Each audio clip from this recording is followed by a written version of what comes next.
Olá, você acompanha agora os principais destaques internacionais da última semana. O secretário-geral da ONU, Antônio Guterres, apresentou suas prioridades para 2024 na Assembleia Geral. No evento, Guterres alertou para uma era de caos, denunciando as dificuldades do Conselho de Segurança, que tem se mostrado incapaz de chegar a um acordo diante dos terríveis conflitos que só se multiplicam no planeta. United Nations Security Council. O Conselho de Segurança das Nações Unidas, a principal plataforma para questões de paz global, está bloqueado por fissuras geopolíticas. Essa não é a primeira vez que o Conselho fica dividido, mas é a pior. A atual disfunção é mais profunda e perigosa. Today's dysfunction is deeper and more dangerous. Guterres expressou preocupação também com a nova proliferação de armas nucleares e o desenvolvimento de novas formas de matar uns aos outros e de a humanidade se aniquilar. Além disso, pediu à comunidade internacional para aproveitar a cúpula do futuro a ser realizada em setembro em Nova York para moldar o multilateralismo para os próximos anos. Durante a Guerra Fria, mecanismos bem estabelecidos ajudaram a gerir as relações entre as superpotências. No mundo multipolar de hoje, esses mecanismos estão em falta. É por isso que o nosso mundo está entrando em uma era de caos. Estamos vendo os resultados, uma perigosa e imprevisível batalha com total impunidade. Guterres recordou seu apelo para reformar profundamente o Conselho de Segurança e o sistema financeiro internacional e para estabelecer uma ferramenta urgente para melhorar as respostas internacionais a impactos globais complexos, como a pandemia do coronavírus. No seu discurso, também mencionou a crise climática, que definiu como o desafio definidor do nosso tempo. O primeiro-ministro de Israel, Benjamin Netanyahu, ordenou a preparação de uma ofensiva sobre Rafah. O temor de um ataque na cidade fronteiriça com o Egito, que agora abriga a maioria da população do território palestino, só cresce. Nós instruímos o exército israelense a se preparar para operar em Rafah e nos 2 campos centrais, os últimos redutos do Hamas. E aqui também, quando chegar a hora, o exército agirá de acordo com a lei internacional e permitirá que a população tenha uma passagem segura para fora das zonas de combate. O anúncio coincide com a visita do secretário de Estado dos Estados Unidos, Antony Blinken, a Israel para discutir um acordo de trégua. Há vários dias, teme-se uma ofensiva em Rafah, cidade na fronteira com o Egito. O local abriga a maioria da população do território palestino, que fugiu para o sul devido aos combates travados desde outubro. Segundo a ONU, mais de 1,3 milhão de deslocados, 5 vezes a população inicial de Rafah, estão na cidade em condições desesperadoras. Nos Estados Unidos, a Câmara rejeitou um pacote de ajuda de mais de 17 bilhões de dólares para Israel. A medida caiu diante da oposição dos democratas, que a consideraram uma manobra política. Um total de 167 democratas votaram contra, depois que o presidente Joe Biden ameaçou exercer o seu veto. Também contou com a oposição de 13 republicanos. Os conservadores, influenciados pelo ex-presidente Donald Trump, querem liberar a todo custo novos fundos para Israel, na guerra contra o movimento islamista palestino Hamas na faixa de Gaza. Congressistas republicanos fracassaram na tentativa de submeter o secretário de Segurança Doméstica dos Estados Unidos, Alejandro Mayorkas, a um processo de impeachment devido à crise migratória na fronteira com o México, um tema-chave na campanha para as eleições presidenciais no país. A Câmara dos Representantes votou 2 artigos que acusam o ministro do presidente democrata, Joe Biden, de não fazer cumprir a lei e de ter violado a confiança pública. O acordo, que inclui uma reforma migratória e recursos para a Ucrânia e Israel, foi negado pelo Senado dos Estados Unidos, apesar das negociações entre os democratas e os republicanos, que duraram meses. Um grupo de legisladores democratas e republicanos levou meses para negociar esse projeto de lei com o governo do presidente Joe Biden. Mas o pacote legislativo, que inclui recursos para a Ucrânia e Israel, foi reduzido a nada em questão de minutos, durante uma votação de procedimento na Câmara Alta do Congresso. A maioria dos republicanos votou contra, inclusive aqueles que o apoiaram inicialmente. É provável que o Senado volte a tentar a sorte com esse projeto de lei, sem a parte da reforma migratória. Tampouco há garantias de que essa alternativa prospere no Congresso, um dos mais disfuncionais dos últimos tempos. O texto chegou bastante enfraquecido depois que Donald Trump, o grande favorito dos republicanos para a indicação presidencial para as eleições de novembro, o sentenciou à morte. Depois da votação no Senado, o mais provável é que o tema migratório fique de lado no Congresso, mas deve continuar bastante presente durante a campanha para a eleição presidencial, que, ao que tudo indica, será uma revanche entre Biden e Trump.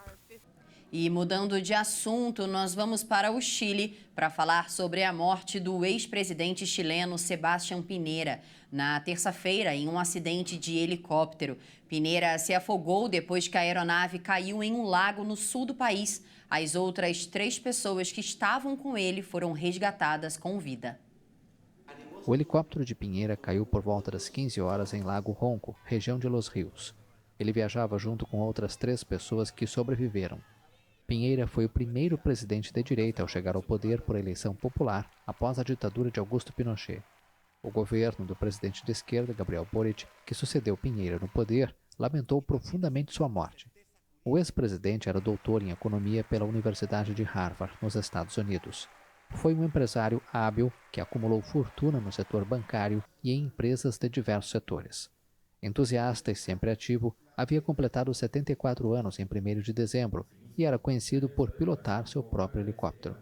Segundo amigos que estavam em Lago Ronco, o ex-presidente estava passando alguns dias de férias com sua mulher e alguns de seus 4 filhos e 9 netos. Na Espanha, o julgamento do jogador brasileiro Daniel Alves chegou ao fim. O lateral direito é acusado de agredir sexualmente uma mulher em uma boate de Barcelona em 2022. Em depoimento, o jogador chorou e negou o envolvimento íntimo com a vítima. Agora, os magistrados devem analisar por alguns dias e decidir se o brasileiro é culpado ou inocente. O processo ainda tem 2 instâncias, o que significa que a parte que perder ainda poderá recorrer. Se for inocentado, Alves será liberado imediatamente e poderá sair do território espanhol. Se condenado, o jogador pode receber uma pena entre 4 e 12 anos na prisão. O período em que ele passou preso já vale por mais de 1 ano e é considerado como cumprimento do tempo total da sentença. Após quase uma semana de incêndios no Chile, a região de Valparaíso registrou centenas de mortes e mais de 250 pessoas ainda estão desaparecidas. Os estragos causados pelo fogo mais mortal do país dificultam a contagem das vítimas. O que mais nos impressionou foi a magnitude da destruição desse incêndio. Nesses 11 anos, eu nunca vi o nível de violência de um incêndio florestal que se espalhou pelas casas, que devastou vilarejos inteiros. Isso é o mais chocante. O presidente Gabriel Boric afirmou que os incêndios florestais em Valparaíso são a maior tragédia que o Chile sofreu desde o terremoto de fevereiro de 2010, que deixou mais de 500 mortos. O último balanço de mortos indica mais de 130 vítimas, das quais apenas cerca de 30 foram identificadas. Dezenas de corpos ainda passam por autópsia. Um pouco mais ao norte, em Lomas La Torre, a destruição também é evidente. Precisamos de ajuda, o máximo que pudermos em comida, limpeza, água e alimentos não perecíveis, para que possamos nos sustentar aqui em cima. Não só está queimando, estão saqueando as casas vazias. Eles se aproveitam do sofrimento das pessoas. Em meio aos esforços de resgate, também há espaço para solidariedade. Nessa colina, em Viña del Mar, grupos de entregadores, a maioria migrantes venezuelanos, viraram uma força de apoio humanitário improvisada. Eles dizem que, no dia da tragédia, mobilizaram muitas vítimas das colinas. Agora, eles levam almoço e água para os socorristas e sobreviventes. De acordo com as autoridades, cerca de 20.000 pessoas ficaram desabrigadas em Viña del Mar. E ainda falando de incêndios florestais, só que dessa vez na Patagônia, cerca de 6.000 hectares nativos foram destruídos pelo fogo. Estima-se que 200 hectares tenham sido queimados na região sul do parque, na área de Braço Tristeza, que só pode ser acessada por barco através dos lagos. Vários circuitos turísticos foram fechados como medida de precaução. Desde 25 de janeiro, as autoridades também combatem um incêndio em uma grande área de floresta no Parque Nacional Los Alerces, na província de Chubut, um patrimônio mundial da Unesco por sua biodiversidade. Cerca de 6 mil hectares de florestas nativas, arbustos e pastagens já foram consumidos em Chubut. De acordo com o Serviço Meteorológico, o clima complica o trabalho da brigada. A umidade relativa do ar estimada é de 30% e não há previsão de chuvas fortes para os próximos dias. As autoridades informaram que o incêndio em Rio Negro começou devido à imprudência dos campistas, enquanto em Chubut, eles suspeitam que o fogo foi iniciado intencionalmente. Janeiro foi o 8º mês seguido a quebrar um recorde histórico de calor. A temperatura média global nos últimos 12 meses também é a mais alta já registrada. Desde junho do ano passado, o mundo tem registrado um mês mais quente a cada novo período. E por causa disso, os cientistas do Observatório Europeu já confirmam que 2023 quebrou recordes, sendo o mais quente da história. E 2024 continua num ritmo preocupante. Cientistas do Observatório Europeu Copérnicus informaram que o mês de janeiro já marcou o 8º mês seguido de recordes de calor na Terra. Esse mês foi o janeiro mais quente já registrado globalmente, porque teve uma temperatura média do ar de superfície de 13,14 graus Celsius, com 0,70 graus acima da média dos últimos anos. Além disso, a temperatura média global entre fevereiro de 2023 e janeiro de 2024 é a mais alta já registrada, 0,64 graus Celsius acima da média desde 1991 e 1,52 graus Celsius acima da média pré-industrial de 1850 a 1900. Nos mares, a situação também é preocupante. Ainda de acordo com o Observatório Europeu, a temperatura média da superfície do mar global para janeiro atingiu 20,97 graus, um recorde para o mês. O número também é 0,26 graus mais quente para o mês desde 2016. Com as mudanças climáticas, a Europa passou a ter verões ainda mais intensos. As altas temperaturas geram preocupações para a saúde dos competidores nos Jogos Olímpicos de Paris. Nos últimos anos, Paris tem vivido uma série de verões com temperaturas recordes. Em julho de 2019, a capital francesa registrou 42,6 graus Celsius, um novo pico sem precedentes, de acordo com o Serviço Meteorológico Météo France. Os organizadores dos Jogos, que começam no final de julho, dizem estar conscientes dos riscos climáticos e realizam simulações para analisar a possibilidade de transferir eventos ao ar livre para horários antes ou depois do meio-dia e fugir do calor excessivo. Os espectadores também são uma preocupação, já que provavelmente vão ter que esperar em filas para entrar nos locais de competição. Outro ponto de preocupação é a Vila Olímpica, cujos apartamentos foram construídos sem ar-condicionado como parte dos esforços para estabelecer novos padrões ambientais para esta edição. Os blocos de apartamentos possuem sistemas de resfriamento geotérmico natural, além de persianas, áreas arborizadas e ventilação natural. E vamos falar agora de saúde. No Reino Unido, o rei Charles III foi diagnosticado com câncer. No entanto, o comunicado feito pelo Palácio de Buckingham não revelou o tipo da doença que o monarca enfrenta. Charles III defende as medicinas alternativas e sempre argumentou contra o tratamento quimioterápico. Tão logo assumiu o trono em setembro de 2022, Charles III operou de uma hipertrofia benigna na próstata na London Clinic. Agora, segundo divulgado pelo Palácio de Buckingham, foi identificada uma forma de câncer no monarca de 75 anos. Ainda de acordo com o divulgado em nota, Charles está totalmente positivo em relação ao seu tratamento e espera retornar ao serviço público o mais rápido possível.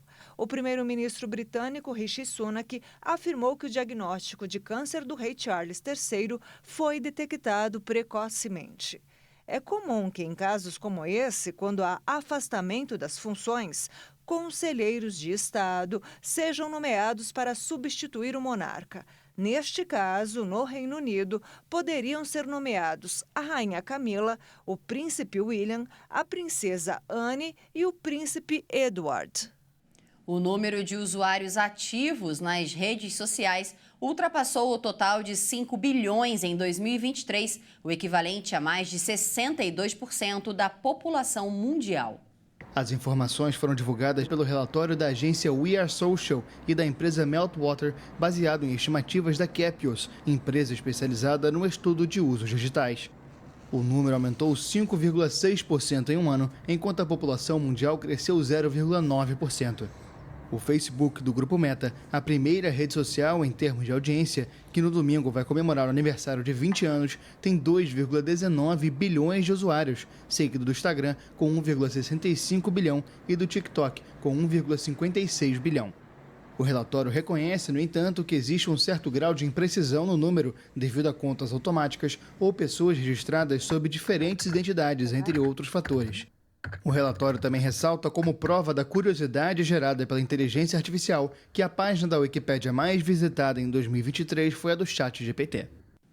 E antes da gente encerrar, vamos conhecer uma nova exposição digital no maior arranha-céus em Tóquio, com direito a cachoeiras de luz, chuva de estrelas e mares de flores. O projeto, intitulado Borderless, do coletivo de arte japonês Team Lab, apresenta efeitos de cachoeira, chuva de estrelas e mares de flores. O objetivo da obra é alcançar as pessoas e fazê-las refletir sobre a vida e o mundo de uma forma mais positiva, com experiências inéditas e ao mostrar uma nova beleza até então desconhecida. O autêntico labirinto, criado no complexo Azabudai Hills, com 330 metros de altura, tem mais de 50 instalações que interagem com os visitantes. O coletivo Team Lab disse que a percepção do mundo agora é feita por meio da televisão ou da internet, e é por isso que eles queriam criar uma experiência que usasse todos os sentidos. Muito bacana. E essa edição, ela fica por aqui. Se você quiser rever alguma das nossas reportagens, é só acessar o nosso canal Hit Notícias no YouTube. Muito obrigada pela sua companhia e um excelente fim de semana para você. Tchau!